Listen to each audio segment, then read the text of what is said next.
The automated voice from my bank's fraud department was clinical, emotionless.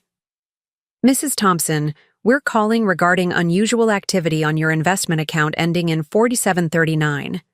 A transfer of $280,000 was initiated yesterday evening using your authorized access codes." Before we jump back in, tell us where you're tuning in from, and if this story touches you, make sure you're subscribed, because tomorrow, I've saved something extra special for you. My coffee mug slipped from my fingers, ceramic shattering against the kitchen floor as the words registered. I'd built that bond portfolio over 8 years, saving every bonus, every tax refund, every penny I could squeeze from my marketing manager salary.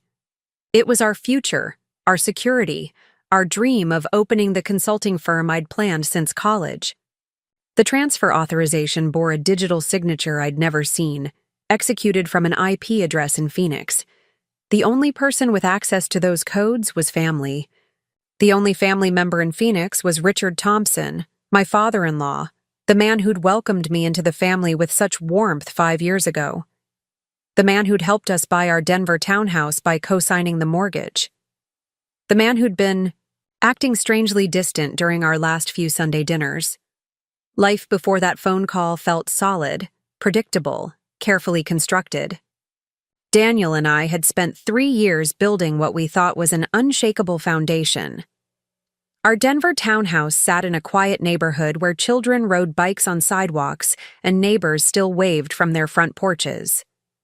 My marketing position at Frontier Analytics provided steady income and excellent benefits, while Daniel's work as a mechanical engineer at Lockheed kept us comfortable without being wealthy.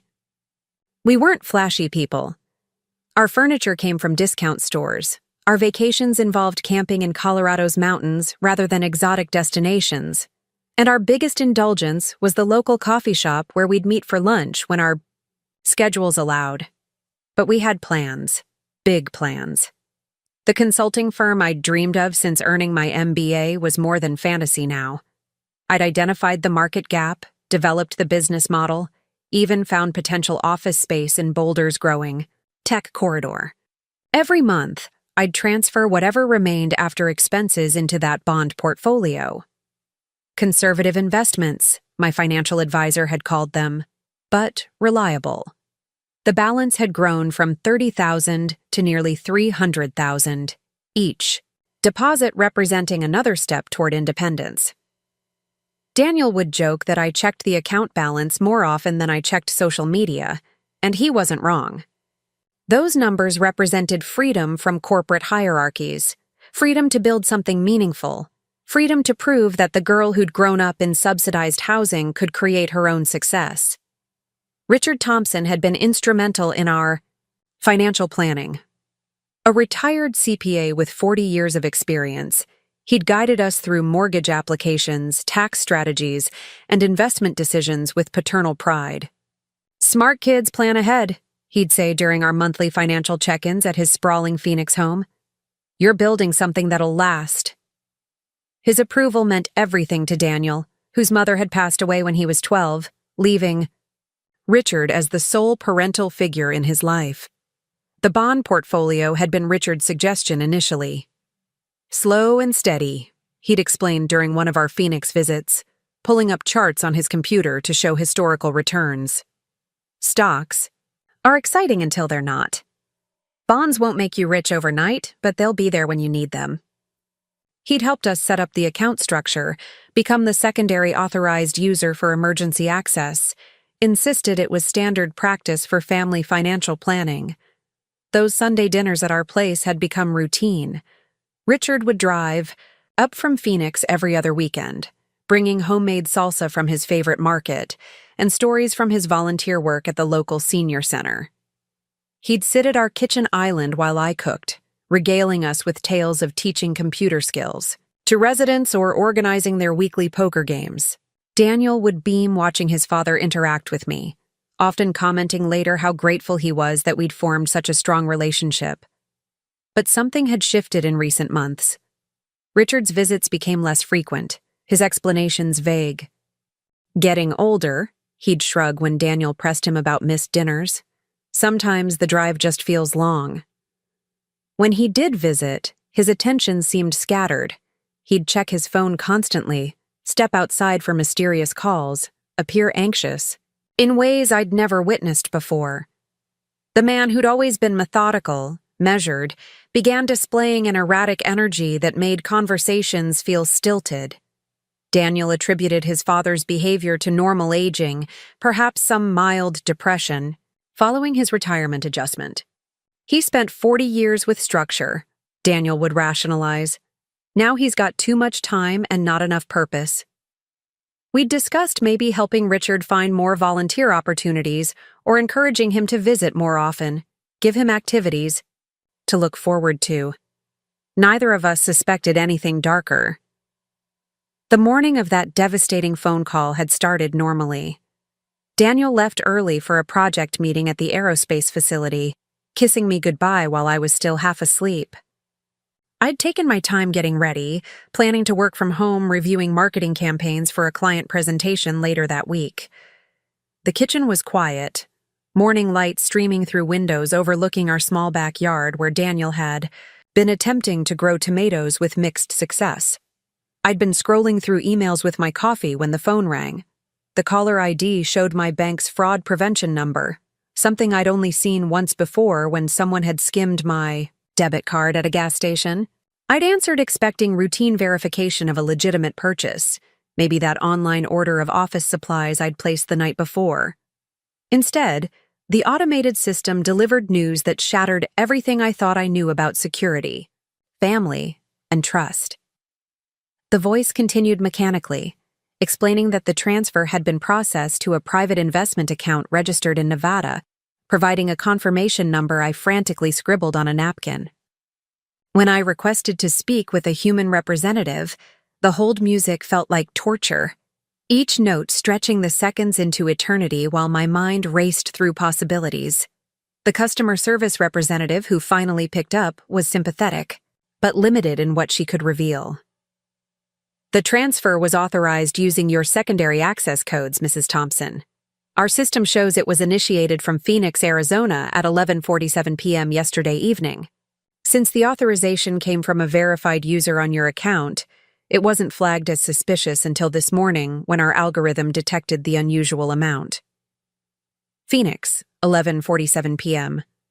Richard had texted Daniel around midnight saying he was having trouble sleeping, asking if we wanted to do dinner the following Sunday. I'd thought it was sweet, an older man reaching out to family when loneliness struck.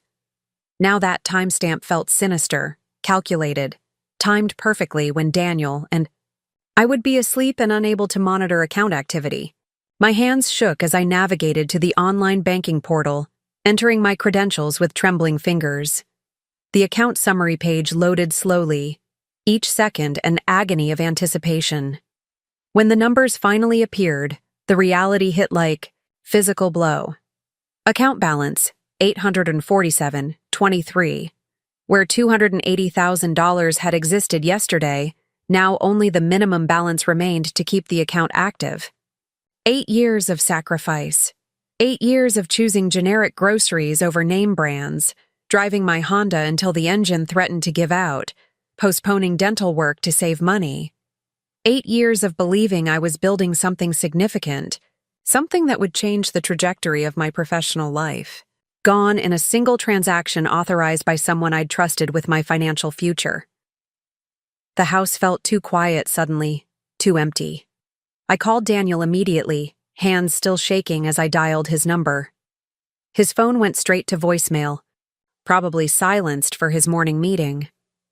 I tried twice more before giving up, leaving a message that sounded more controlled than I felt.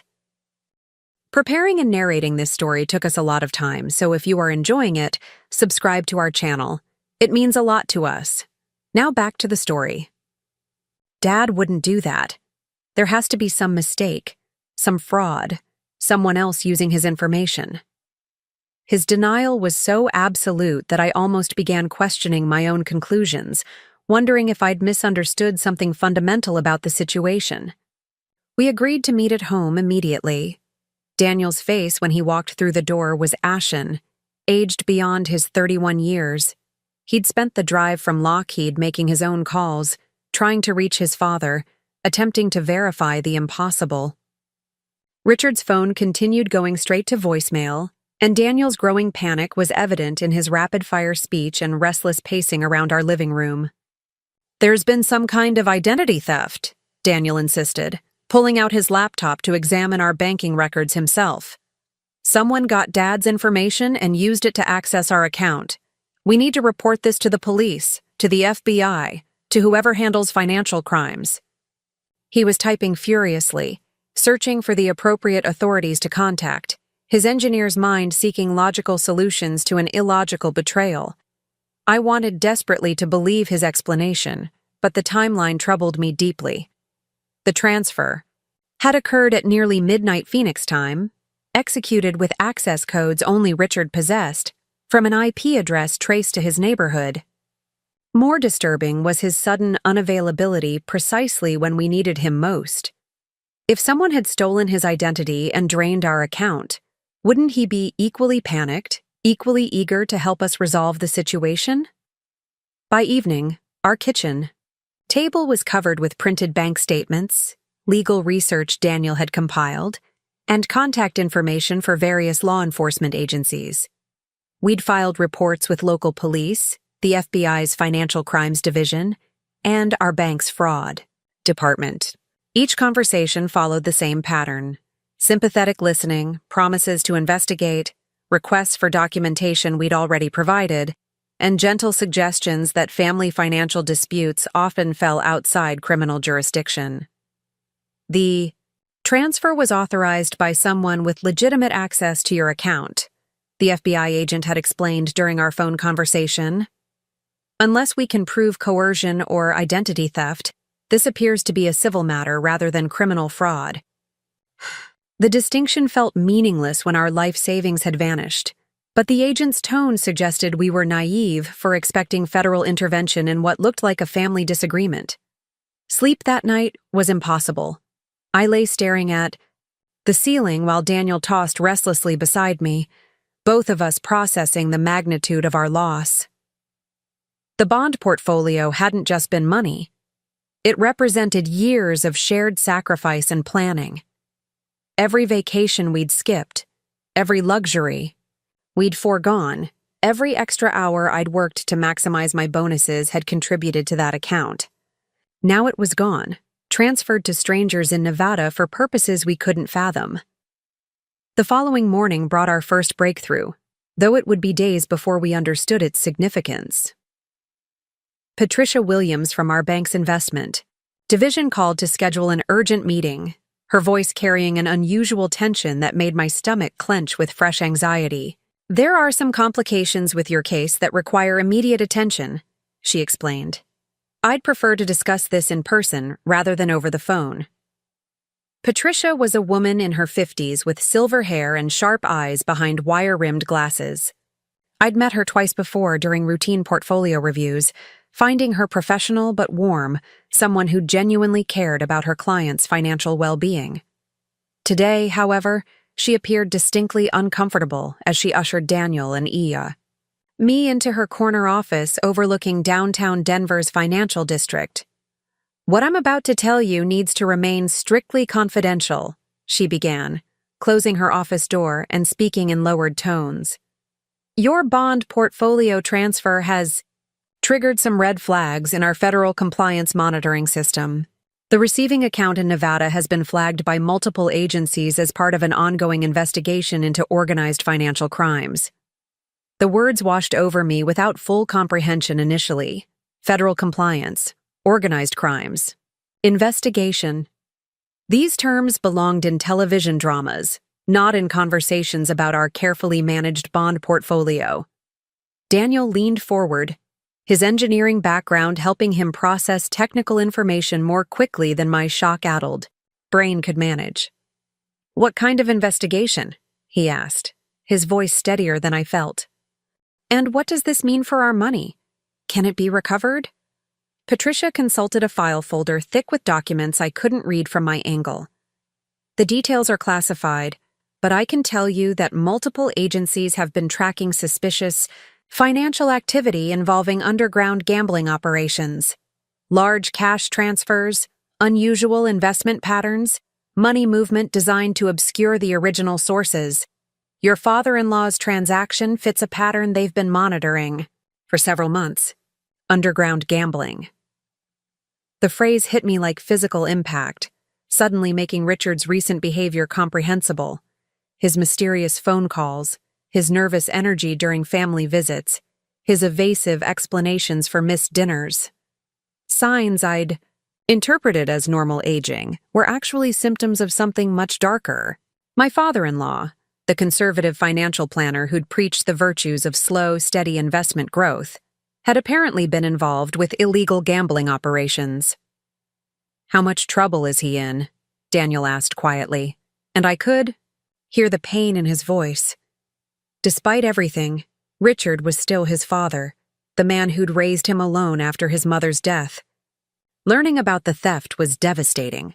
Discovering it connected to organized crime was overwhelming. Patricia's expression was sympathetic but grave. "I can't discuss specifics about ongoing investigations, but I can tell you that cooperation with federal authorities often influences how these cases are resolved. The sooner someone comes forward with information, the better their situation typically becomes." She provided us with contact information for Kevin Chen, an FBI financial crimes specialist who'd been expecting our call. "Agent Chen has been briefed on your situation," she explained. "He's authorized to discuss certain aspects of the investigation that directly impact your case. I strongly recommend you contact him today." Walking out of that office, I felt simultaneously relieved and terrified. Relieved because the federal investigation might offer a path to recovering our money. Terrified because we were now connected to criminal activities we'd never imagined. Drawn into a world where our conservative bond portfolio had somehow become evidence in a federal case. Agent Chen's office in the federal building downtown was stark and intimidating. All beige walls and government-issued furniture that seemed designed to emphasize the seriousness of criminal investigations. Chen himself was younger than I'd expected, probably in his early 40s, with the calm demeanor of someone accustomed to delivering difficult news. He reviewed our documentation with professional efficiency before explaining the broader context of our situation. "Your father-in-law has been identified as a participant in an organized gambling ring operating across multiple states," he began without preamble. "High-stakes poker games, sports betting, activities that generate significant cash flow requiring sophisticated money laundering operations. The group has been moving money through various investment accounts to make the funds appear legitimate." The room felt suddenly cold as Chen continued his explanation. Richard hadn't just stolen our bond portfolio to fund his gambling habit. He'd transferred it directly into accounts controlled by criminal organizations. Our carefully saved money was now evidence in a federal case involving money laundering, racketeering, and organized gambling operations that had been under surveillance for over a year. "The good news," Chen said, noting our shell-shocked expressions, "is that victims of financial crimes within organized operations often see significant recovery of their funds when cases are successfully prosecuted. The bad news is that this process can take 18 to 24 months, and your cooperation as witnesses will be essential." Cooperation as witnesses. The phrase implied testifying against Richard, providing evidence that could send Daniel's father to federal prison. I watched my husband's face as he processed this information, seeing the conflict between his desire to recover our savings and his loyalty to the man who'd raised him. The choice felt impossible: pursue justice and destroy what remained of Daniel's family, or accept the loss and allow criminals to escape consequences. "What kind of cooperation are we talking about?" Daniel asked carefully. "And what happens to my father?" Chen's response was measured, clearly something he'd explained to other families caught in similar situations. "Your father-in-law is currently in custody in Phoenix, arrested yesterday evening when he attempted to make another large transaction using falsified documents. He's facing federal charges for money laundering, fraud, and conspiracy. However, defendants who cooperate fully with investigations often receive significantly reduced sentences. Richard was in jail. The man who'd helped us plan our wedding, who'd celebrated every promotion and milestone in our young marriage, was sitting in a federal detention facility facing decades in prison. Daniel's sharp intake of breath told me he was absorbing the same devastating reality. Everything we'd thought we knew about our family had been shattered in less than 48 hours. Chen provided us with victim advocacy resources, legal referrals, and a timeline for the investigation's progression. We'd need attorneys, both to protect our interests as victims and to navigate the complex federal procedures involved in asset recovery. The process would be expensive, time-consuming, and emotionally draining, but it offered our only realistic hope of reclaiming the future we'd worked so hard to build. That evening, Daniel and I sat in our living room trying to process the magnitude of what we'd learned. Our bond portfolio was evidence in a federal case. Richard was in jail facing serious charges. Our planned consulting business was indefinitely postponed while we navigated criminal proceedings. The stable, predictable life we'd built had been replaced by uncertainty, legal complexities, and the moral challenge of testifying against family. "I can't believe he dragged us into this," Daniel said finally, his voice hollow with grief and anger. 8 years of our savings, Chloe. 8 years of planning and sacrifice, and he just handed it over to criminals like it meant nothing. I understood his pain, but I was beginning to see something else in our situation. Yes, Richard had betrayed us catastrophically. Yes, our immediate plans were ruined. But the federal investigation also meant accountability, justice, and the possibility of recovering funds we'd initially thought were lost forever. More importantly, we'd been thrown into circumstances that would force us to develop skills, connections, and resilience we'd never needed before. The next morning brought a call from Linda Rodriguez, a federal crimes victim advocate who'd been assigned to our case. Her voice was warm and professional as she explained the support services available to us, the timeline for asset recovery proceedings, and the importance of maintaining detailed records throughout the process. "I know this. Feels overwhelming," she said. "But you're not alone in this.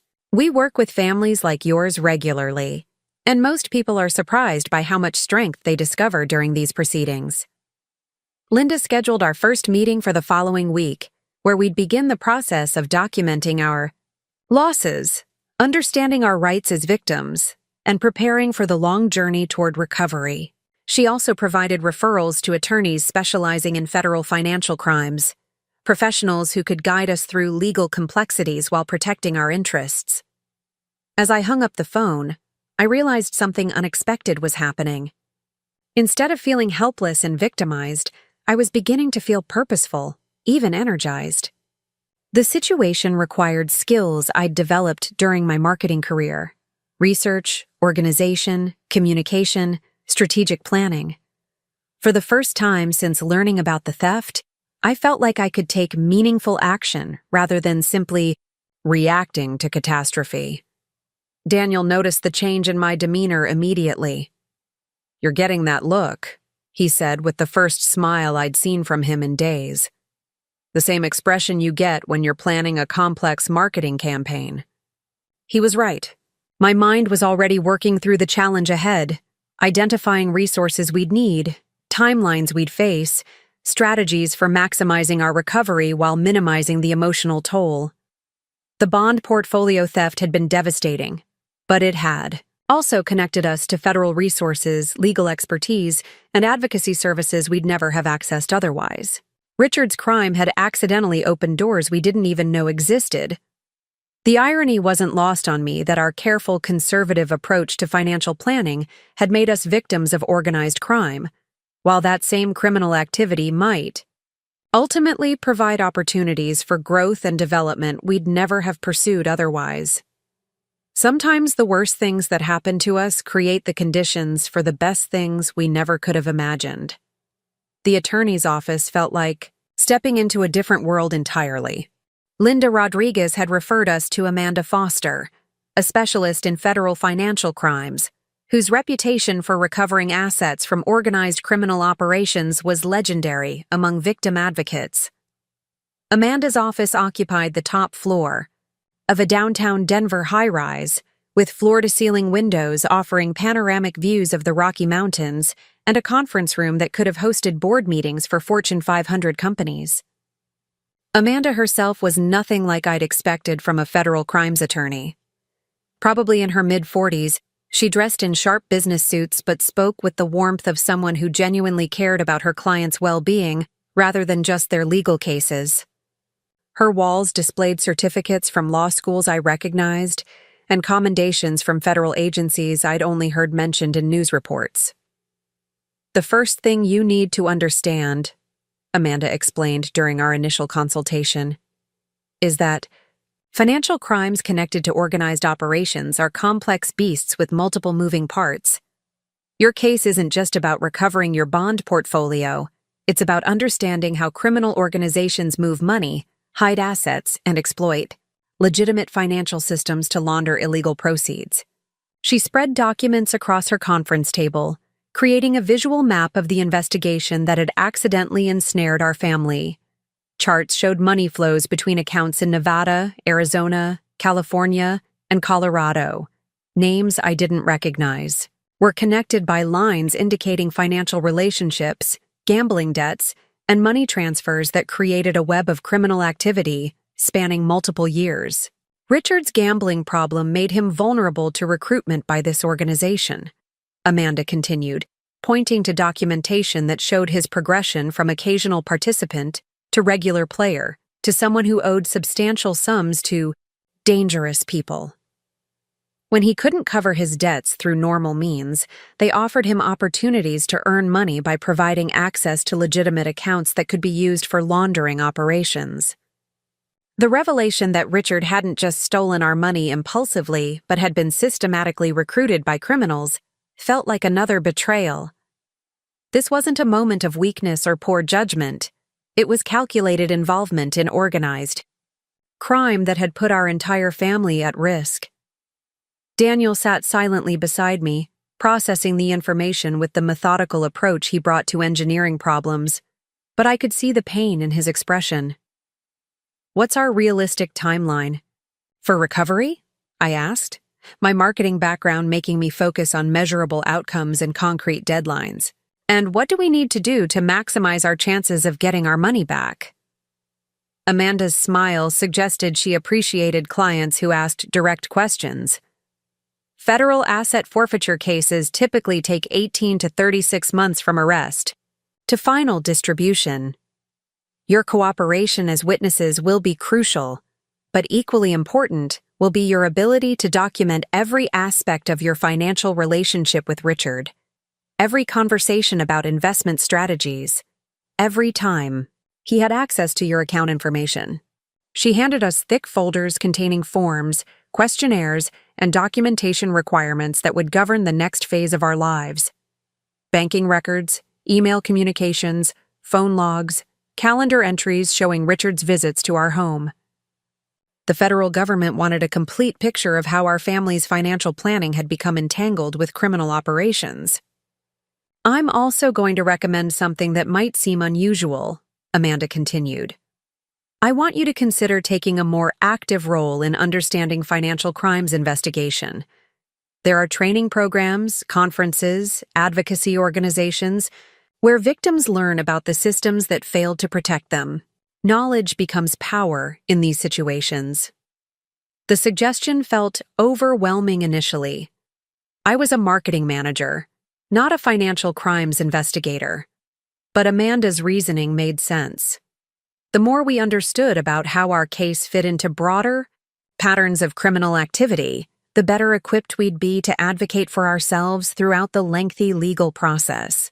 That evening, Daniel and I spread Amanda's materials across our dining room table, beginning the intensive documentation process that would consume the next several months. Bank statements, investment records, email threads, calendar entries, photographs from family gatherings where financial topics had been discussed. every interaction with Richard needed to be cataloged, analyzed, and reported to federal investigators. The work was tedious, but oddly therapeutic. Instead of feeling helpless about our situation, we were taking concrete action to support the investigation that might recover our savings.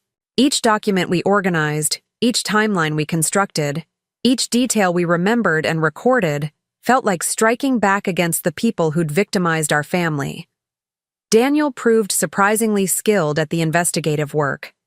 His engineering background had taught him to analyze complex systems and identify patterns within seemingly random data. He created spreadsheets tracking Richard's behavior changes over the past year, correlating his distant moods with dates when large gambling losses appeared in court documents Amanda shared with us. "Look at this," Daniel said one evening, pointing to his analysis. "Every time Dad seemed distracted during our Sunday dinners corresponds to major losses in the gambling operation. He wasn't becoming antisocial because of retirement. He was stressed about money he owed to criminals." My contribution focused on reconstructing conversations about our financial planning, especially instances when Richard had encouraged us to consolidate our investments or simplify our account structures. What we'd interpreted as helpful advice had actually been strategic manipulation, making our money more accessible when he eventually needed to steal it. The documentation process connected us with other victims of the same criminal organization. Amanda arranged meetings with 3 other families whose savings had been stolen by gambling addicts recruited by the same group. Hearing their stories was both heartbreaking and encouraging. Heartbreaking because the criminals had destroyed multiple families' financial security. Encouraging because we weren't alone in our experience or our determination to seek justice. Mark Davis and his wife had lost their retirement savings when his brother-in-law transferred $340,000 from their joint investment account to the Nevada operation. Sarah Kim discovered her business partner had been using their company's cash reserves to cover gambling debts, leaving their successful restaurant chain facing bankruptcy.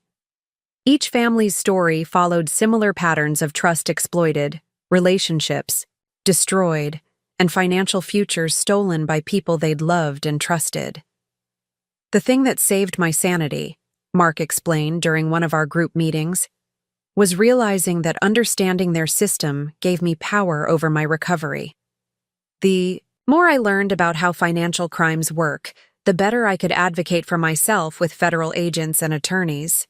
He'd taken Amanda's advice about education seriously, attending conferences on financial crimes investigation, reading academic papers about money laundering operations, even earning certifications in fraud prevention from professional organizations. What started as self-protection had evolved into expertise that now helped other victims navigate similar situations. Sarah had focused her efforts on understanding the legal system itself, learning about federal procedures, asset forfeiture, laws, and victim advocacy programs. She'd become so knowledgeable that prosecutors' offices occasionally asked her to speak with newly discovered victims, helping them understand their rights and options within federal proceedings. Their examples inspired me to dive deeper into the educational opportunities Amanda had mentioned. I enrolled in online courses about financial crimes investigation offered by professional organizations and federal agencies. The material was challenging, covering topics I'd never encountered in marketing school, but it was also fascinating in ways I hadn't expected. Learning about criminal money laundering operations revealed the sophisticated planning and execution required to move illegal funds through legitimate financial systems. These weren't simple crimes of opportunity, but complex operations requiring detailed knowledge of banking regulations, investment procedures, and federal oversight mechanisms. The criminals who'd recruited Richard were running business operations, just illegal ones. Daniel began attending local meetings of a support group for families affected by gambling addiction, not because he blamed Richard's disease for the theft, but because understanding addiction helped him process his father's choices. The group meetings also connected him with resources for family members dealing with the aftermath of gambling-related crimes. "I'm starting to understand that Dad's addiction didn't cause him to become a criminal," Daniel explained after one particularly difficult group session. "But the criminals understood how to exploit his addiction to turn him into a tool for their operations. He's both a perpetrator and a victim, which makes this whole situation more complicated than I'd realized." 3 months into our documentation and education process, Agent Chen contacted us with encouraging news. The federal investigation had expanded significantly based on evidence recovered from accounts connected to our case. Multiple arrests had been made, including several high-level organizers of the gambling operation. More importantly for our situation, federal agents had identified and frozen accounts containing over $2.3 million in stolen funds from various victims. "Your bond portfolio appears to be intact and identifiable within the seized assets," Chen explained during a meeting at his office. "Recovery isn't guaranteed until final prosecution outcomes, but the prospects are much more positive than when we first spoke." The news felt like winning a lottery, but Amanda cautioned us against premature celebration. Federal asset forfeiture. Procedures required successful prosecution of criminal defendants, detailed documentation of legitimate ownership claims, and complex legal proceedings that could still take months or years to complete. "However," she added with a smile, "your proactive approach to understanding the system and documenting your case has put you in an excellent position when distribution proceedings begin. Victims who can demonstrate clear ownership and cooperate fully with investigations typically see the best recovery outcomes." By this point, I'd completed 4 courses in financial crimes investigation and fraud prevention. The knowledge gained felt empowering in ways that had nothing to do with our specific case. Understanding how criminals exploited financial systems made me more aware of protecting myself and others from similar schemes. The skills I was developing had applications far beyond recovering our stolen bonds. Daniel had become something of an expert on federal legal procedures, able to explain complex aspects of our case to friends and family who struggled to understand what we were experiencing.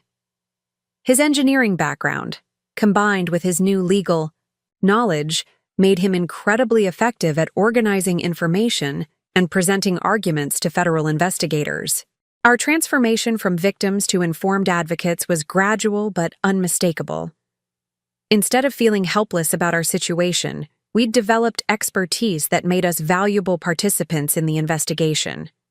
Federal agents began consulting us about other victims' cases, asking for our insights about recruitment patterns and financial exploitation techniques. "You've both become resources for our investigation rather than just subjects of it," Agent Chen observed during one of our regular check-in meetings. "Your understanding of how the criminal organization operated helps us build stronger cases against the remaining defendants."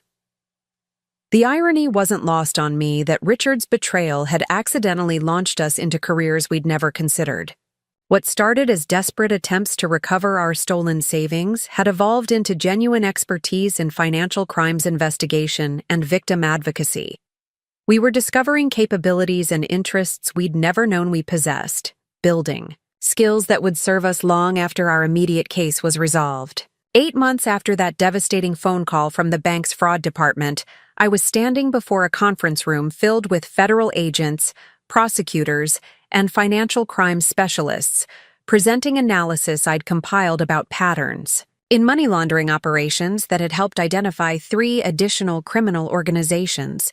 The woman who'd once checked her bond portfolio balance more often than social media had become someone federal investigators consulted for expertise in financial crimes patterns. The transformation hadn't happened overnight. Each course I'd completed, each document I'd analyzed, each victim I'd helped had built knowledge that federal agencies valued highly.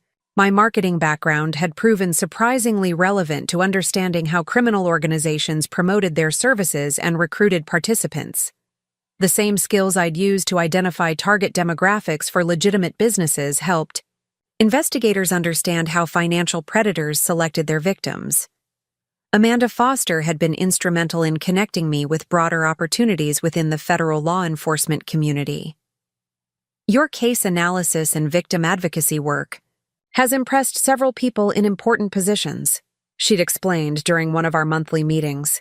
There's a consulting opportunity with the FBI's Financial Crimes Division that might interest you. They need someone who understands both the victim perspective and the investigative process. The consulting position involved reviewing cases similar to ours, helping federal agents understand how criminals recruited family members and friends to provide access to legitimate accounts. My experience with Richard's gradual recruitment and eventual betrayal provided insights that helped investigators identify warning signs in other families before financial damage occurred. Daniel had found his own path into the field through his work with gambling addiction support groups.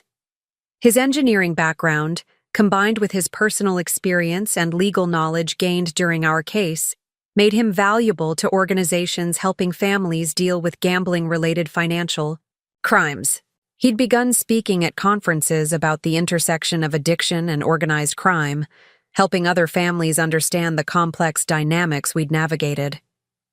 The technical aspects of money laundering operations are fascinating once you understand the underlying systems, Daniel explained to a group of family members dealing with similar situations.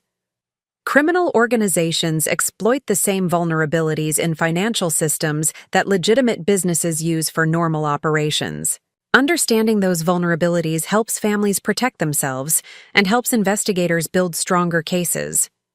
Our monthly victim support group meetings had evolved into something resembling professional development sessions. Mark Davis had launched a consulting business helping banks and investment firms identify suspicious activity patterns. Sarah Kim was working with restaurant industry associations to help business owners recognize signs of financial exploitation by partners or employees. Each of us had transformed expertise gained through victimization into resources that helped others avoid similar experiences.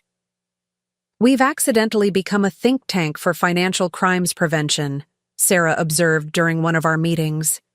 Law enforcement agencies are starting to recognize that victims who educate themselves become incredibly valuable resources for protecting other potential victims. My work with the FBI had expanded beyond consulting on individual cases to helping develop training materials for agents investigating organized financial crimes. The agency was creating educational programs to help victims understand their rights and options, and they wanted someone with personal experience to help design curricula that would be both informative and emotionally supportive. Your unique perspective as someone who's experienced both the victimization and the investigation process makes you ideally suited for this work, explained Director Lisa Martinez, who supervised the FBI's Victim Services Division. We need people who can bridge the gap between federal procedures and human experiences. The training development work was challenging, but deeply satisfying. Creating materials that would help other families navigate federal investigations felt like transforming our traumatic experience into something genuinely helpful for others. Each module I developed, each resource guide I wrote, each presentation I delivered was another step toward ensuring that other victims would have better support than we'd initially received. Daniel's expertise had attracted attention from federal prosecutors who needed expert witnesses to explain complex family dynamics in financial crimes cases. His ability to articulate how criminals exploit family relationships while maintaining objectivity about his father's choices made him valuable for educating juries about the sophisticated manipulation techniques these organizations employed. Testifying about Dad's recruitment was one of the hardest things I've ever done, Daniel admitted after his first court appearance as an expert witness. But helping juries understand how these criminals destroy families felt like honoring the good man my father was before addiction made him vulnerable to exploitation. Our case had finally reached the asset recovery phase after 14 months of investigation and prosecution. The criminal organization had been dismantled, with most defendants accepting plea agreements that included cooperation with ongoing investigations. Richard had received a reduced sentence in exchange for his extensive cooperation with federal agents, helping them understand recruitment techniques and money movement procedures. Agent Chen called us to his office for what he described as the final meeting of our case. The federal building that had once seemed intimidating now felt familiar. A place where I'd attended dozens of meetings, presentations, and briefings over the previous year. Chen's office, which had once felt stark and governmental, now seemed like the workplace of a colleague I'd collaborated with extensively. "I have good news and excellent news," Chen began with a rare smile. "The good news is that your bond portfolio has been fully recovered and will be returned to your control within 30 days. The excellent news is that federal prosecutors have identified additional assets that appear to represent profits generated by your stolen funds while they were in criminal control. The additional assets amounted to nearly $47,000, representing investment gains and proceeds from money laundering activities that had used our bonds as collateral for larger operations. Federal law allowed victims to recover not just their original losses, but any profits criminals had generated using stolen funds. Your cooperation throughout this investigation has been exemplary," Chen continued. "Your documentation, analysis, and victim advocacy work helped us build cases against 17 defendants and recover assets for 38 families. The Financial Crimes Division has asked me to discuss permanent opportunities with both of you." The permanent opportunity involved creating a new position within the FBI's Victim Services Division, someone who would work full-time helping victims of organized financial crimes understand their rights, navigate federal procedures, and develop the knowledge needed to advocate effectively for themselves. The position would be based in Denver, allowing us to maintain our home while traveling occasionally to support investigations in other regions. For Daniel, the opportunity involved consulting work with federal prosecutors, helping them prepare cases involving family-based financial crimes and serving as an expert witness when family dynamics were central to criminal prosecutions. His engineering background, combined with his legal knowledge and personal experience, made him uniquely qualified to explain complex family manipulation techniques to juries. We never expected to become federal law enforcement consultants, I told Amanda during our final attorney-client meeting. A year ago, the most complex legal issue we dealt with was reviewing our mortgage documents. Amanda laughed, a sound I'd rarely heard from her during the intense months of our case. "You've both demonstrated something I see in the most successful victims I work with. Instead of allowing the crime to define you as powerless, you've used the experience to develop power and expertise that benefits many other people." The consulting business I'd dreamed of opening was finally becoming reality, but with a focus I'd never anticipated. Instead of general marketing consulting, I was launching a specialized practice helping families and businesses understand financial crimes prevention and victim advocacy. My first client was a regional bank wanting to improve their customer education programs about fraud prevention. Daniel's mechanical engineering career had evolved to include forensic financial analysis, helping legal teams understand the technical aspects of money movement in complex criminal cases. His ability to explain intricate financial procedures in accessible terms made him valuable for both prosecution and defense teams working on white-collar crime cases. "The business model practically designs itself," Daniel observed as we planned our joint consulting practice. "There's enormous demand for people who understand both the technical and human aspects of financial crimes.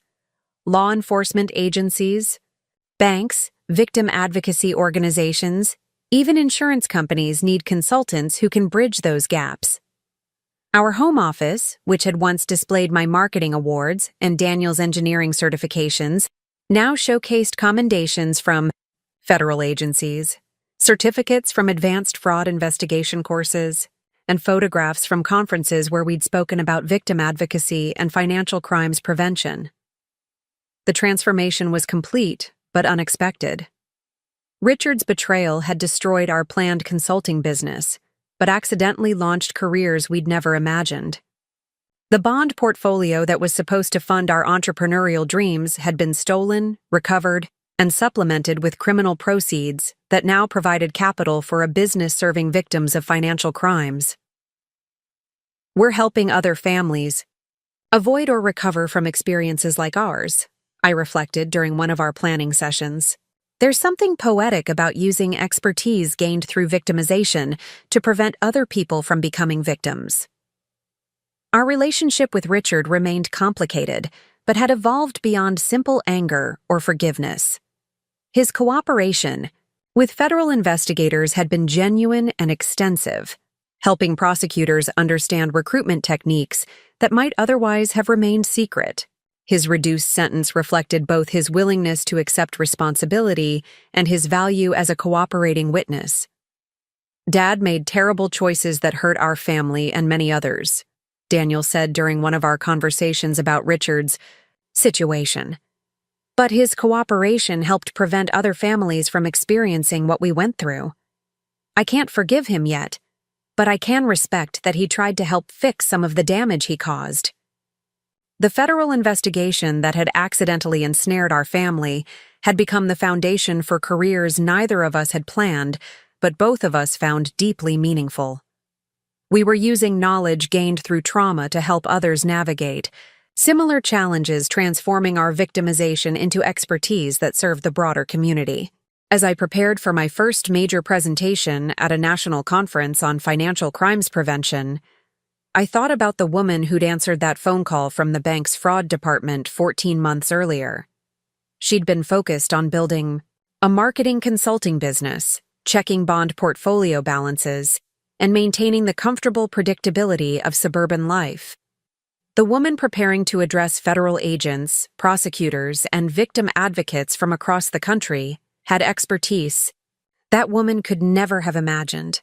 She understood complex money laundering operations, federal legal procedures, and victim advocacy techniques that helped families rebuild their lives after financial devastation. Richard had meant to solve his gambling debts by stealing our carefully saved money. Instead, he'd accidentally connected us to a federal investigation that transformed us from victims into leaders in the financial crimes prevention community. Sometimes the people who try to destroy us accidentally provide the catalyst for discovering our greatest strengths and most meaningful purposes. The conference room suddenly felt smaller, the familiar space transformed by the knowledge that criminals were actively discussing our family. My expertise in financial crimes investigation had taught me enough about organized criminal behavior to understand the implications of Chen's warning. People who viewed us as threats wouldn't hesitate to take action against perceived enemies of their operations. "What kind of action are we talking about?" Daniel asked, his engineering mind seeking concrete information about abstract threats. "Are we in physical danger, or is this more about disrupting our consulting work?" Chen consulted a file that appeared to contain surveillance reports and intelligence gathered from ongoing investigations. The intercepted communications suggest they're primarily concerned about your ability to help other victims identify and recover stolen assets. Your success rate in asset recovery cases has apparently gained their attention in ways that make them nervous about their future operations. The revelation that our victim advocacy work had become threatening to criminal organizations felt surreal. 18 months ago, I'd been a marketing manager whose biggest professional challenge involved developing advertising campaigns for local businesses. Now federal agents were warning me that organized criminals considered my expertise a threat to their illegal operations. However, Chen continued with a slight smile, this development also presents an opportunity that could significantly advance ongoing federal investigations. Richard's contact with these criminals provides us with a potential avenue for infiltrating their organization and gathering evidence about their recruitment and money laundering procedures. The suggestion that Richard might become an undercover asset for federal investigations seemed to emerge from the realm of television dramas rather than our suburban Denver reality. The man who'd stolen our bond portfolio to cover gambling debts was being asked to help federal agents infiltrate criminal organizations by pretending to cooperate with their recruitment efforts. The decision is ultimately Richard's, Chen explained, but his cooperation could help us prevent dozens of families from experiencing what you went through. It would also provide additional protection for both of you, since successful prosecution of this organization would eliminate the threat they currently pose. Daniel and I exchanged glances that communicated months of shared experience navigating federal investigations and victim advocacy work. Our relationship with Richard remained complicated, balanced between anger over his betrayal and respect for his cooperation with law enforcement. The possibility that he might help prevent other families from being victimized added another layer to our already complex feelings about his situation. What would this involve exactly? I asked, my consulting experience with federal agencies, helping me understand the importance of concrete details in any cooperative arrangement. And what are the risks for Richard and for our family? Chen's explanation revealed the sophisticated planning behind federal undercover operations. Richard would maintain contact with the criminal recruiters while wearing surveillance equipment that recorded their conversations and documented their money laundering procedures. He would appear to cooperate with their recruitment efforts while actually gathering evidence for federal prosecutors. The risks are significant, Chen acknowledged. Organized criminal operations don't respond well to discovery of federal infiltration. Richard would be in genuine danger if his cooperation was detected, and your family could face retaliation if criminals concluded you were involved in the investigation. The choice felt impossible, yet familiar. 14 months of victim advocacy work had taught me that meaningful progress against organized crime required accepting risks that comfortable suburban life had never demanded. Every family we'd helped recover stolen assets had faced similar decisions about cooperation with federal investigations despite potential dangers. There's another factor to consider, Chen added. The FBI is prepared to offer both of you permanent positions with the Financial Crimes Division if this operation succeeds. Your expertise in victim advocacy and financial crimes analysis has impressed people in very senior positions within the agency. Permanent positions with the FBI represented career opportunities we'd never imagined before Richard's betrayal forced us into the world of federal law enforcement. The FBI's Financial Crimes Division provided resources and authority that transformed our impact from helping individual families to shaping policies that would protect potential victims across the entire country. Federal training programs we developed were implemented in field offices nationwide, standardizing victim advocacy procedures and improving recovery outcomes for families dealing with financial crimes. You've essentially created a new subspecialty within federal law enforcement, Director Martinez observed during my first annual performance review. Victim advocacy informed by personal experience and technical expertise represents an approach that other agencies are adopting for their own financial crimes programs. Daniel's technical analysis work had resulted in software tools that helped federal investigators identify money laundering patterns and trace stolen assets through complex criminal networks. His engineering background, combined with legal knowledge gained during our case, enabled him to design investigative procedures that significantly improved federal success rates in asset recovery cases. Richard's situation had stabilized in ways that allowed our family relationships to begin healing, though the process remained complicated and gradual. His cooperation with federal investigations had earned him early release from prison, along with placement in witness protection, programs that would ensure his safety from criminal organizations he'd helped prosecute. I know I can never undo the damage I caused your family, Richard said during one of our carefully supervised meetings in a federal facility designed for witness protection communications. But knowing that my cooperation helped prevent other families from experiencing what you went through gives my life meaning it hasn't had since my gambling addiction began. Our forgiveness remained incomplete, but was progressing toward acceptance of Richard's efforts to make amends for his betrayal. The man who'd stolen our bond portfolio had become instrumental in helping hundreds of other families recover stolen assets and avoid financial victimization. His redemption felt authentic because it involved genuine sacrifice and ongoing commitment to helping others, rather than simply expressing regret about his actions. 2 years after that devastating phone call from the bank's fraud department, Daniel and I were living in Washington, D.C., working for the FBI's Financial Crimes Division and leading national efforts to improve victim advocacy in federal investigations.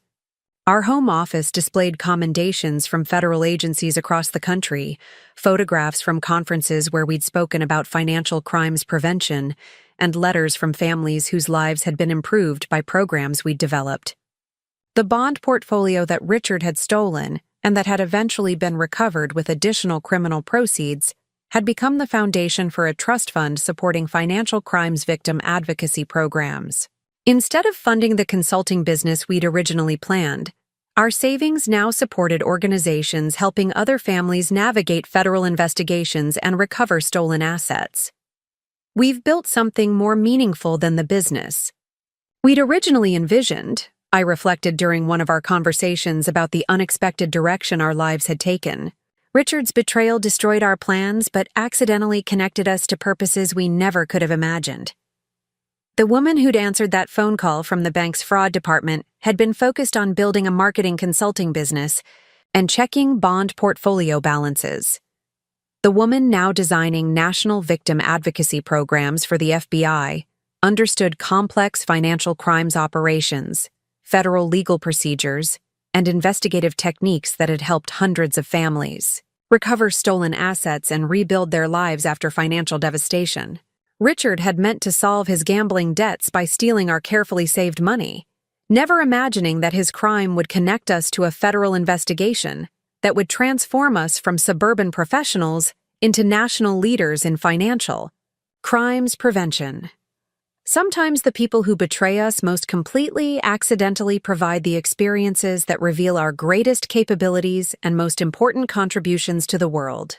The federal investigation he'd unknowingly triggered by stealing our bond portfolio had dismantled criminal organizations that had operated undetected for years, recovered over $200 million in stolen assets for hundreds of families, and established investigation methodologies that would protect potential victims for decades to come.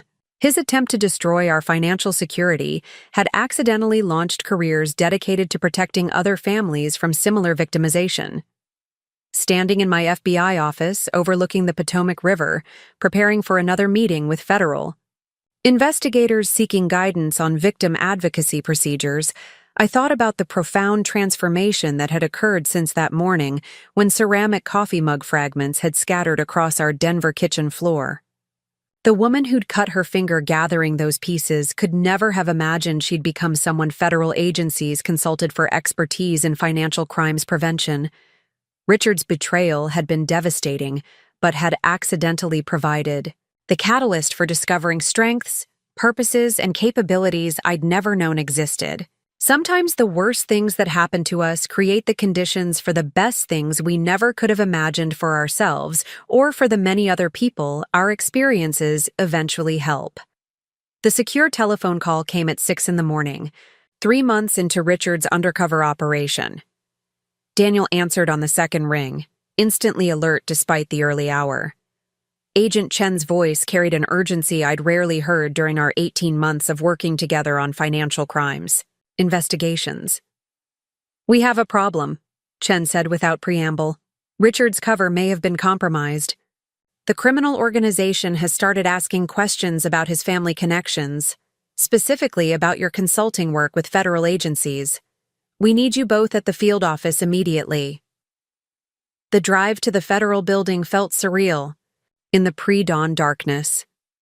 Streets that had become familiar during months of meetings and briefings now seemed ominous, every parked car potentially containing surveillance equipment or hostile observers. My expertise in financial crimes investigation had taught me enough about organized criminal behavior to understand that blown covers often resulted in violence against anyone connected to the infiltration operation. Agent Chen met us at a side entrance I'd never used before, leading us through security checkpoints and corridors that bypassed the public areas of the building. His expression was grim as he escorted us to a secure conference room where several people I didn't recognize were studying surveillance photographs and transcribed conversations. At 3 this morning, Richard met with 2 senior members of the criminal organization, Chen began, spreading photographs across the conference table. The conversation started normally, discussing money laundering procedures and recruitment targets. But then they began asking specific questions about his family, particularly about a son who works in federal law enforcement consultation. The photographs showed Richard sitting in what appeared to be a restaurant booth, wearing the concealed recording equipment that had been documenting criminal conversations for months. His body language in the images suggested tension, the careful positioning of someone trying to appear relaxed while actually being extremely alert to danger. "How specific were their questions?" Daniel asked, his engineering background making him focus on technical details that might indicate the scope of the security breach. "Did they mention our names, our consulting business, or specific cases we've worked on?" Chen consulted transcribed notes from the recorded conversation, his expression growing more serious as he reviewed the criminal organization's inquiries. "They mentioned your consulting firm by name, referenced your work on victim advocacy training, and specifically asked about your access to federal investigation information. Someone has been researching your background very thoroughly." The realization that organized criminals had been investigating our professional activities felt like another violation, similar to discovering Richard's original theft but more threatening.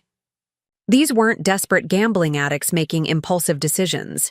They were sophisticated criminal operators conducting strategic intelligence gathering about potential threats to their operations. "The immediate concern," Chen continued, "is that they may attempt to eliminate what they perceive as threats to their organization. Your consulting work has helped dozens of families recover stolen assets, which represents millions of dollars in losses for various criminal groups. You've essentially become high-value targets for people who don't hesitate to use violence against perceived enemies." A new voice entered the conversation as Director Lisa Martinez entered the conference room, accompanied by two people whose serious expressions and federal identification badges suggested senior law enforcement positions. Martinez's presence indicated that our situation had escalated beyond routine investigation management into crisis response territory. "We're implementing immediate protection protocols," Martinez announced, her tone carrying the authority of someone accustomed to making critical decisions under pressure. "Your safety and Richard's continued operation both depend on convincing this criminal organization that you pose no threat to their activities." The protection protocols involved temporary relocation to a secure federal facility while investigators determined the extent of the security breach and developed strategies for neutralizing the threat. Our home, consulting business, and normal routines would be suspended, while federal agents worked to protect both our family and the integrity of Richard's undercover operation. "How long are we talking about?" I asked, my victim advocacy experience helping me understand the importance of realistic timelines in crisis situations. "And what happens to our consulting clients and federal training commitments while we're in protective custody?" Martinez's response revealed the complexity of balancing immediate safety concerns with ongoing professional responsibilities that affected many other families and federal investigations. "We're hoping for resolution within 2 to 3 weeks. But organized criminal investigations don't follow predictable schedules. Your consulting clients will be transferred to other advocates, and federal training programs will be postponed until your safety is assured." The secure facility was located outside Washington, D.C., a nondescript building that could have housed any type of government office, but actually served as temporary housing for federal witnesses and their families during high-risk investigations. Our quarters included basic living accommodations, communication equipment for maintaining limited contact with the outside world, and access to federal resources that would allow us to continue some aspects of our advocacy work remotely. "This feels like being in witness protection without actually entering the program," Daniel observed as we settled into our temporary home. "We're hiding from criminals who want to silence us because we've become too effective at helping their victims." The irony wasn't lost on me that our expertise in financial crimes investigation, developed originally to recover our own stolen assets, had become so threatening to criminal organizations that federal agents needed to protect us from retaliation. Richard's theft of our bond portfolio had accidentally launched careers that were now significant enough to warrant organized criminal attention. During our second day in protective custody, Agent Chen provided updates on Richard's situation that revealed how quickly undercover operations could become life-threatening when security was compromised. The criminal organization had moved Richard to a different location and was subjecting him to increasingly intense questioning about his family connections and potential law enforcement cooperation. "He's maintaining his cover story effectively," Chen reported during one of our secure briefings. "But the criminals are clearly suspicious about his background and motivations. The recording equipment is still functioning, providing valuable intelligence about their security procedures and leadership structure. But Richard's personal safety is becoming more precarious." The recordings from Richard's interactions with his criminal handlers were both fascinating and terrifying, revealing the sophisticated planning and ruthless decision-making that characterized organized financial crime operations. These weren't impulsive criminals but business operators who carefully calculated risks and eliminated threats through methods that ranged from financial pressure to physical violence. They're discussing whether Richard represents an acceptable risk or should be eliminated as a potential security threat, Chen explained while playing selected portions of the recorded conversations. "His cooperation with our investigation could end abruptly if they conclude he's more dangerous than useful to their operations. My advocacy work with crime victims had taught me about the psychological impact of extended uncertainty, but experiencing it directly felt different from helping others navigate similar situations. The combination of personal danger, professional disruption, and concern for Richard's safety created stress levels that challenged coping mechanisms I'd developed through months of federal law enforcement consultation." Daniel's response to protective custody reflected his engineering background's preference for concrete problems with measurable solutions. Unable to take direct action about our safety, he focused on analyzing the criminal organization's structure and procedures, using recorded conversations and federal intelligence to understand their decision-making processes and vulnerability patterns. "These people operate like any other business," Daniel explained during one of our evening discussions in the secure facility. "They have management structures, risk assessment procedures, and strategic planning processes. Understanding their business model helps predict their likely responses to various scenarios." His analysis proved valuable to federal investigators who were simultaneously protecting our family and gathering evidence for eventual prosecution of the criminal organization. Daniel's insights about their operational procedures helped agents identify weaknesses that could be exploited to gather additional evidence while minimizing risks to Richard and other undercover assets. Agent Chen's daily briefings provided updates on the broader investigation that had grown far beyond our original case into a multi-state operation involving dozens of federal agents and prosecutors. Richard's undercover work had revealed connections between criminal organizations that investigators hadn't suspected, creating opportunities for coordinated prosecutions that could significantly impact organized financial crime across the entire country. "Your father's cooperation has been extraordinary," Chen told Daniel during one of their private conversations. "Despite obvious personal danger, he's continued gathering intelligence that will help convict people responsible for victimizing hundreds of families. His transformation from criminal participant to federal asset has been remarkable." The complexity of our feelings about Richard remained challenging to navigate. Anger over his original betrayal competed with respect for his current courage, while concern for his safety battled with awareness that his criminal choices had created the dangerous situation he now faced. Forgiveness felt premature, but admiration for his commitment to helping other victims seemed appropriate. 2 weeks into our protective custody, federal agents achieved a breakthrough that changed both the immediate threat level and the long-term prospects for prosecution of the criminal organization. Surveillance teams had identified the source of intelligence about our consulting work, a corrupt federal employee who'd been selling information about ongoing investigations to criminal organizations for over 2 years. The security breach wasn't related to Richard's operation, Martinez explained during an emergency briefing.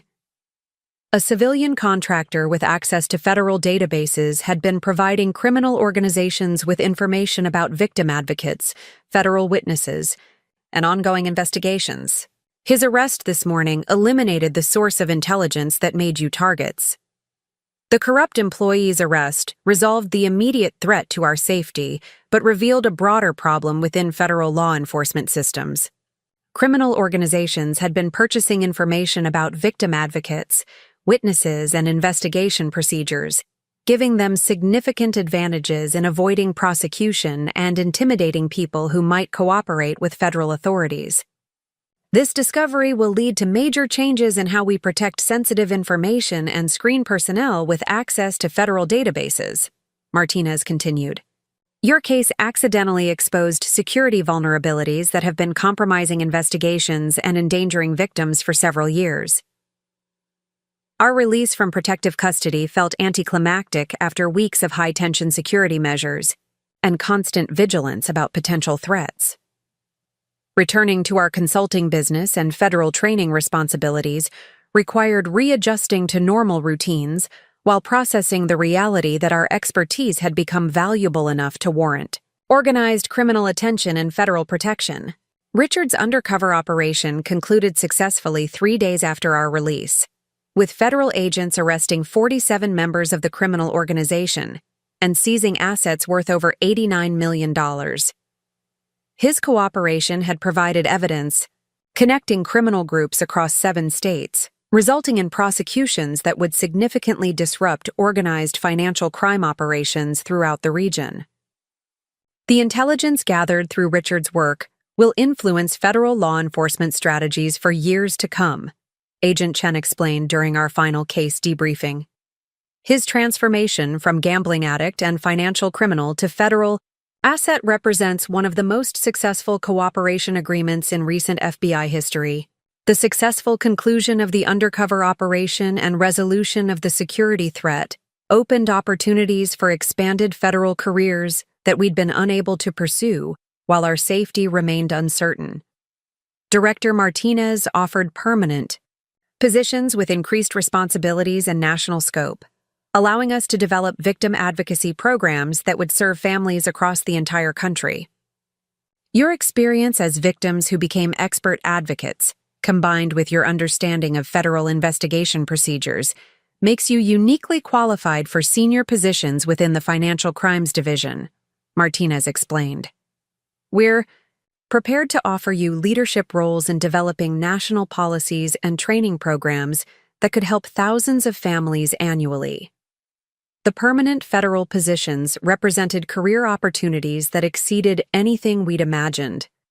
Before Richard's betrayal forced us into the world of financial crimes investigation, instead of serving individual consulting clients in Denver, we'd be designing systems and policies that would improve outcomes for crime victims throughout the United States.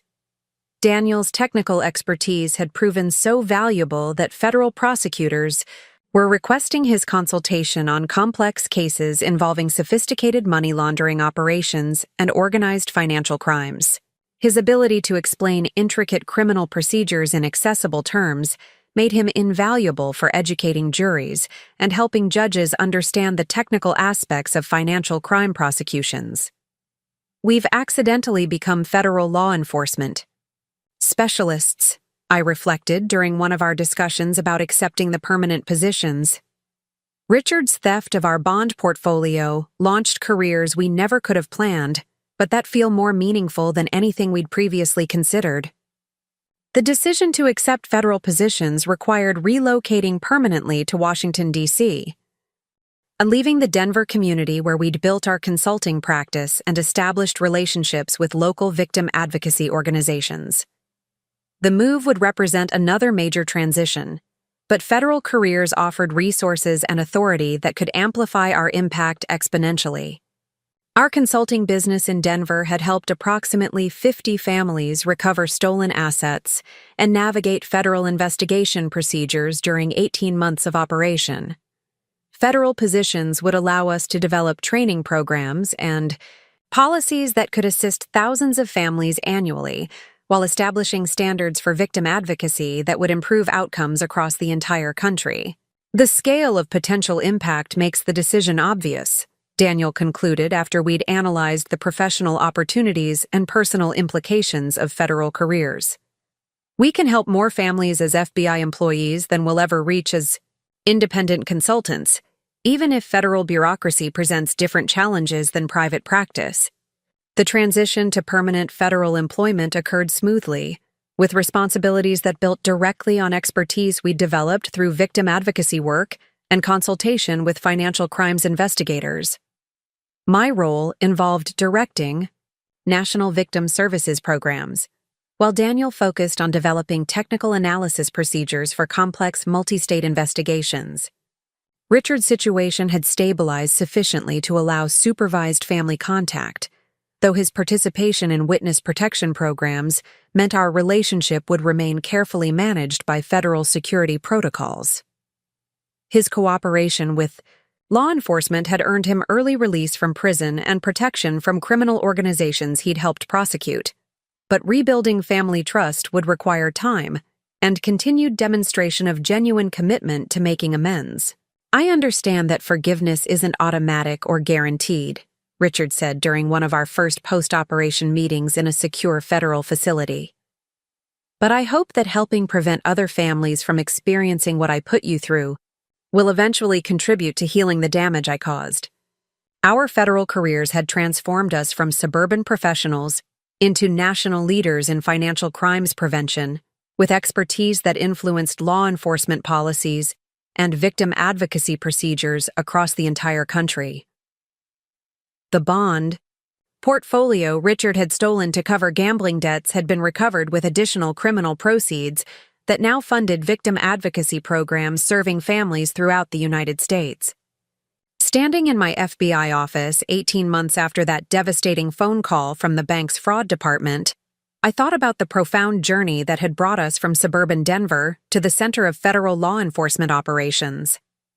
The woman who'd answered that call could never have imagined she'd become someone federal agencies consulted for expertise in financial crimes, prevention, and victim advocacy. Richard had meant to solve his gambling debts by stealing our carefully saved money, never realizing that his crime would connect us to a federal investigation that would transform us from victims into leaders in protecting other families from financial victimization. His betrayal had destroyed our planned consulting business, but accidentally launched careers dedicated to helping thousands of families recover from similar crimes. 3 years after that phone call that shattered my world, I stood at the podium of the National Crime Victims' Rights Conference in Chicago, looking out at an audience of 800 federal agents, prosecutors, victim advocates, and survivors from across the country. The presentation I was about to deliver would establish new national standards for financial crimes victim services, policies that would impact how every federal agency in America responds to families whose lives have been destroyed by organized criminal operations. The irony wasn't lost on me that the conference was being held just blocks from where Richard had first been recruited into the gambling operation that would eventually consume our family's savings and launch our unexpected careers in federal law enforcement. Chicago's financial district, visible through the hotel's floor-to-ceiling windows, represented both the legitimate business world I'd once inhabited and the shadow economy of organized crime that had accidentally become my area of expertise. Ladies and gentlemen, I began, my voice carrying the confidence that had developed through hundreds of presentations to federal audiences. 3 years ago, I was a marketing manager in Denver, whose greatest financial concern was optimizing our bond portfolio allocation. Today, I'm here to discuss how victim-centered approaches to financial crimes investigation can transform both individual recovery outcomes and broader law enforcement effectiveness.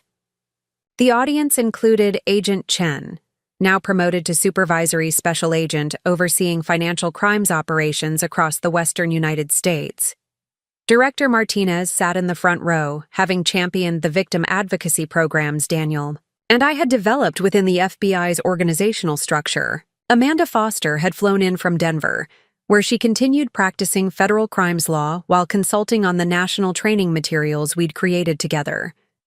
My presentation detailed the comprehensive victim services framework we'd designed, based on our personal experience and consultation with hundreds of other families affected by organized financial crimes. The framework addressed everything from immediate crisis intervention to long-term asset recovery, providing standardized procedures that federal agencies could implement to improve outcomes for victims while gathering more effective evidence for prosecutions. Traditional approaches to financial crimes investigation often treat victims as sources of evidence rather than human beings whose lives have been devastated, I explained, clicking through slides that showed statistical comparisons between cases handled with our victim-centered protocols versus conventional investigation methods. When victims receive comprehensive support and education about federal procedures, their cooperation improves significantly, leading to better investigation outcomes and higher conviction rates. The data was compelling. Federal cases that implemented our victim advocacy protocols showed 37% higher asset recovery rates, 42% greater victim cooperation with investigations, and 28% shorter timelines from initial report to final resolution. More importantly, victim satisfaction surveys indicated substantially improved psychological outcomes for families who received comprehensive support throughout federal proceedings. Daniel's presentation followed mine, focusing on the technical innovations he'd developed for tracing stolen assets through complex criminal networks. His engineering background, combined with legal knowledge gained through our experience, had enabled him to design analysis software that significantly improved federal success rates in identifying and recovering hidden criminal proceeds. Financial crimes organizations exploit technological vulnerabilities in banking systems and investment platforms, Daniel explained, demonstrating software interfaces that allowed federal agents to visualize complex money movement patterns across multiple institutions and jurisdictions. These tools help investigators identify criminal connections that might otherwise remain hidden, while providing victims with clearer understanding of how their assets were stolen and where recovery efforts should focus. His innovations had been adopted by federal agencies nationwide, improving investigation efficiency while reducing the time families spent in uncertainty about their cases. The software had been instrumental in recovering over $340 million in stolen assets during its first 2 years of implementation, directly benefiting more than 1,500 families across the country. The conference audience included dozens of families whose lives had been transformed by programs we'd developed, people who'd been victims of organized financial crimes and had used our resources to navigate federal investigations and rebuild their lives. Their presence reminded me why our work mattered beyond statistics and policy improvements. Sarah Kim, the restaurant owner whose business partner had stolen company funds for gambling operations, now served on our National Victim Advisory Board and had opened 3 additional locations using assets recovered through federal prosecution. Mark Davis had parlayed his experience into a successful consulting business, helping financial institutions identify and prevent organized criminal infiltration of their systems. The ripple effects of effective victim advocacy extend far beyond individual cases, I continued, displaying a map showing the geographic distribution of families we'd helped and the broader impact of their recovery on their communities. When victims receive proper support and recover stolen assets, they contribute to local economies, support other families facing similar challenges, and often become advocates themselves, multiplying the positive impact of federal intervention. During the lunch break, I was approached by Rebecca Chen, a recently retired federal prosecutor who'd worked on some of the largest financial crimes cases in recent history. Her reputation for securing convictions against sophisticated criminal organizations was legendary among federal law enforcement professionals, and her interest in our victim advocacy work felt like professional validation from the highest levels. Your approach to victim services has revolutionized how we handle these cases, Rebecca said, settling into the chair beside me in the hotel's quiet restaurant. I've been prosecuting financial crimes for 23 years, and I've never seen victim cooperation and recovery outcomes like what we're achieving with your protocols. She was particularly interested in the psychological support components of our victim advocacy framework, recognizing that families who received comprehensive emotional assistance were more effective witnesses during complex criminal trials. Her endorsement carried significant weight within federal law enforcement circles and would be crucial for expanding our programs to additional agencies. "I'm hoping to convince you to consult on a case I'm developing," Rebecca continued, lowering her voice as she described a multi-billion-dollar money laundering operation that had been targeting retirement accounts and investment funds across 12 states. "The complexity is unprecedented, and we need victim advocates who understand both the technical and emotional aspects of financial crimes." The case she described involved over 800 victims whose retirement savings had been stolen through sophisticated identity theft and account manipulation schemes. The criminal organization had been operating for over 5 years before federal agencies identified their activities, resulting in massive losses that would require equally sophisticated recovery efforts. "This sounds like exactly the type of case our National Victim Services team was designed to handle," I replied, already mentally cataloging the resources and personnel that would be required for effective advocacy with so many affected families. "When do you need our team to begin? Consultation?" Our conversation was interrupted by Daniel, who'd been approached by representatives from the Treasury Department about expanding his asset recovery software to international investigations. The global nature of modern financial crimes required tools that could trace stolen funds across national boundaries and through foreign banking systems that operated under different regulatory frameworks. "They're asking about adapting the software for use in joint investigations with European and Asian law enforcement agencies," Daniel explained, his excitement evident as he described the technical challenges and potential impact of international collaboration. "We could help families recover assets that have been moved to offshore accounts or foreign investment vehicles.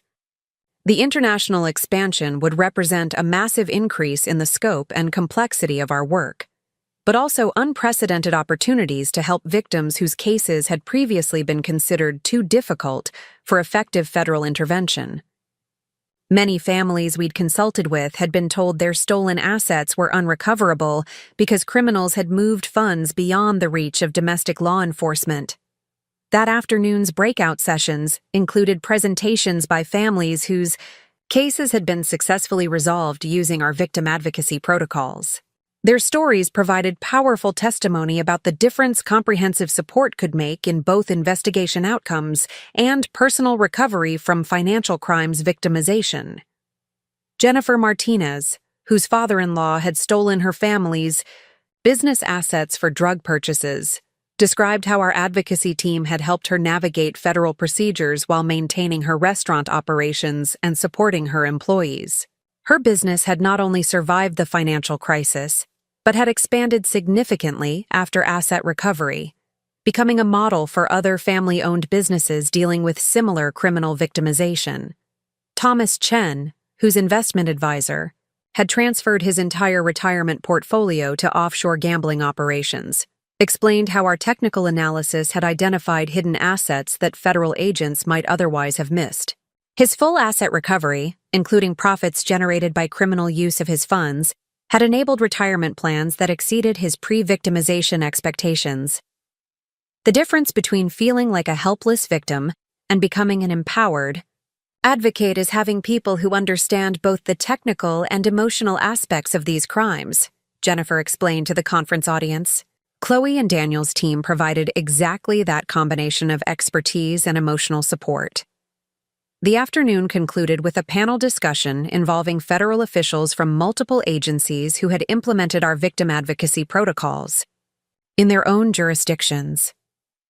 Their reports consistently showed improved outcomes for both victims and investigations, validating the effectiveness of our approach and supporting arguments for nationwide expansion.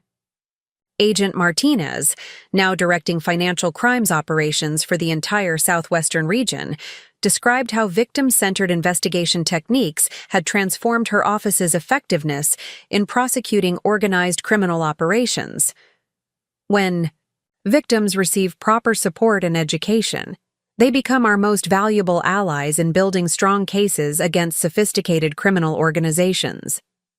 As the conference concluded, Director Martinez announced that our victim advocacy framework would become the official standard for all federal financial crimes investigations, with implementation beginning in 6 months and completion expected within 2 years. The announcement represented the culmination of 3 years of program development and the beginning of nationwide impact that could help thousands of families annually. This policy change will ensure that every family affected by organized financial crimes receives the same level of support and advocacy that helped Chloe and Daniel transform their victimization into national leadership in this field, Martinez explained to sustained applause from the conference audience. The evening reception provided opportunities to meet with families whose cases were still pending, people who were currently navigating the complex federal procedures we'd experienced 3 years earlier. Their questions reminded me of my own confusion and fear during those early months when everything felt overwhelming and uncertain. The most important thing to remember, I told a group of recently victimized families, is that federal investigations are complex and time-consuming, but they can be extraordinarily effective when victims receive proper support and advocacy. Your cooperation is valuable, your recovery is possible, and your experience can help other families facing similar challenges. Richard joined us for the reception, his first public appearance since completing witness protection protocols and beginning his new life under federal oversight. His transformation from gambling addict and financial criminal to federal asset and victim advocate remained remarkable, though our family relationships continued requiring careful navigation and ongoing professional counseling. "I can never undo the damage I caused," Richard said during a quiet conversation away from the reception's main activities. "But knowing that my cooperation helped develop programs that protect other families from similar experiences gives my life meaning it hasn't had since my addiction began." His participation in victim advocacy work remained limited by security concerns and the complexity of his legal situation, but his insights about criminal recruitment and manipulation techniques had proven valuable for educational programs designed to help potential victims recognize and avoid financial crimes. The reception also included announcement of the Richard Thompson Foundation, established with proceeds from criminal asset forfeitures, connected to cases where his cooperation had been instrumental. The foundation would fund victim advocacy programs, research into financial crimes prevention, and support services for families dealing with gambling addiction and related criminal activity. Richard's story demonstrates that redemption is possible even after serious criminal behavior, Director Martinez explained during the foundation announcement. His cooperation saved hundreds of families from victimization and contributed to law enforcement capabilities that will protect potential victims for decades to come. As the evening concluded, Daniel and I stood together in the hotel's observation deck, looking out over Chicago's skyline while reflecting on the extraordinary journey that had brought us from suburban Denver to national leadership in federal law enforcement. The city lights stretched to the horizon, representing millions of families who might benefit from programs we'd developed and policies we'd helped establish. Sometimes I try to imagine what our lives would look like if Richard had never stolen our bond portfolio, Daniel mused, his arm around my shoulders as we watched traffic move through the streets below.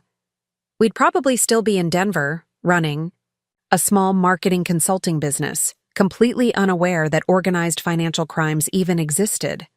I considered his observation while thinking about the hundreds of families we'd helped, the federal policies we'd influenced, and the ongoing expansion of victim advocacy programs that could protect thousands of people from the devastating experience we'd endured. Our transformation from victims to leaders had required enormous personal cost, but had created benefits that extended far beyond our individual recovery. I think Richard accidentally gave us the most meaningful careers we could have imagined, I replied, watching planes move across the sky toward destinations unknown. He meant to destroy our financial security, but ended up connecting us to purposes that have been more fulfilling than anything we'd planned for ourselves. The bond portfolio he'd stolen had been recovered with additional proceeds that now funded national victim advocacy programs.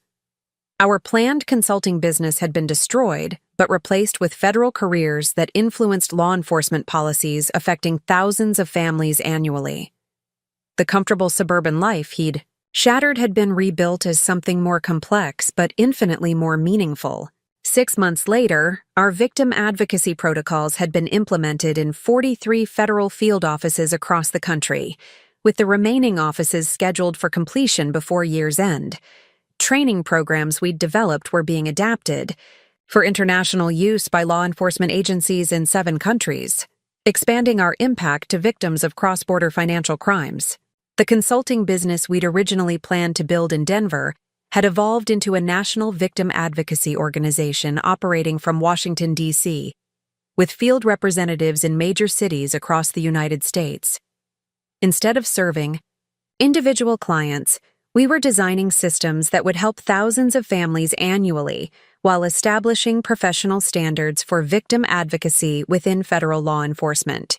Richard's journey from criminal to federal asset to victim advocate remained unique within law enforcement history, demonstrating possibilities for redemption that had influenced federal policies regarding cooperation agreements and witness protection programs. His foundation had become a model for using criminal asset forfeitures to fund victim services, showing how criminal proceeds could be transformed into resources that protected potential victims. Standing in my office at FBI headquarters, preparing for another day of developing policies that would protect families from organized financial crimes, I thought about the phone call that had shattered my world 3 years earlier. The woman who'd answered that call could never have imagined she'd become someone federal agencies consulted for expertise in financial crimes, prevention, and victim advocacy. Richard had meant to solve his gambling debts by stealing our bond portfolio, never realizing his crime would accidentally launch the most meaningful careers we could have imagined. Sometimes the people who try to destroy us provide exactly the experiences we need to discover our greatest capabilities and most important contributions to protecting others from similar harm. Up next, you've got 2 more standout stories right on your screen. If this one hit the mark, you won't want to pass these up. Just click and check them out.